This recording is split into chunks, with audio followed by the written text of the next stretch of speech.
Sir খাচ্ছেন, sir আবার মানে হচ্ছে নিচে বসে খেতে চান না, তার আবার টেবিলে বসে খেতে হয়। এই যে নাও, এই যে স্যার আবার একটু অভিমানও আছে যে যখন আমি টিনটিন চমচমকে খাওয়াই তখন সে টেবিলের উপরে আসে, মানে সে ভাবে যে আমি মনে হয় ওকে একটু কম আদর করতেছি, তাই ওকে এবার এভাবে করে তুলে তুলে খাওয়াতে হয় নিচে।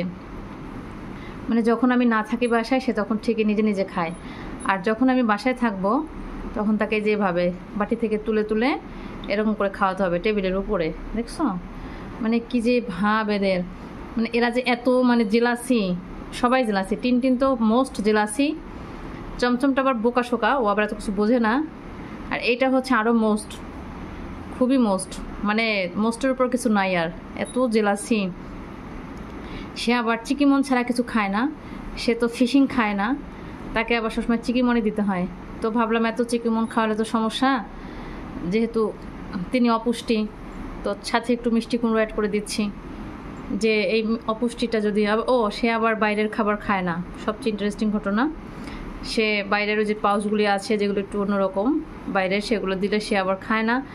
তার আবার ঘরোয়া খাবারই খুব পছন্দ, কারণ সে আবার মাকে খুব ভালোবাসে। তো মাকে যেহেতু ডক্টর বলেছে যে বাইরের খাবার খাওয়া যাবে না, মাও বাইরের খাবার খায় না, আর তিনিও মাকে আবার খুব ভালোবাসে, তাই ইনিও আবার বাইরের খাবার খায় না।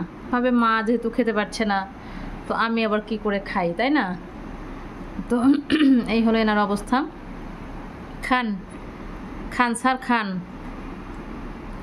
এই দেখেন তিনি খেলে খেলে ক্লান্ত হয়ে এখন আবার হচ্ছে খাবার জন্য আসছেন। এই যে খাওয়া দাওয়া শেষ, এই যে সে চলে যাচ্ছে, দেখেছো? মানে এটা হলো তার অভ্যাস। এই যে তার একটা খেলনা আছে, এই যে এই খেলনাটা দিয়ে অলওয়েজ সে খেলতে থাকে। এটুকু থাকলো, আবার যখন তাহার ইচ্ছে হবে তখন সে টেবিলের উপরে এসে সে আবার নিজে নিজে খাবে। যখন দেখবে আমি কাজ করছি তখন আর সে আমার কাছে যাবে না, যখন দেখবে আমি বসে আছি তখন তুমি আসো আমাকে খাইয়ে দাও। আর এটা হচ্ছে তাহার বসার জায়গায়, যে পর্দাগুলি ফ্যানের বাতাসে ওড়ে, সেটা খুব দেখতে খুব ভালো লাগে, সে খুব এনজয় করে। এই যে দোল দোল দিচ্ছে, এটা তার খুব পছন্দ। সে খেয়ে দিয়ে এখানে বসে চাটুন চুটুন করতে থাকে। একটু পরে শুরু হবে না তার খেলা।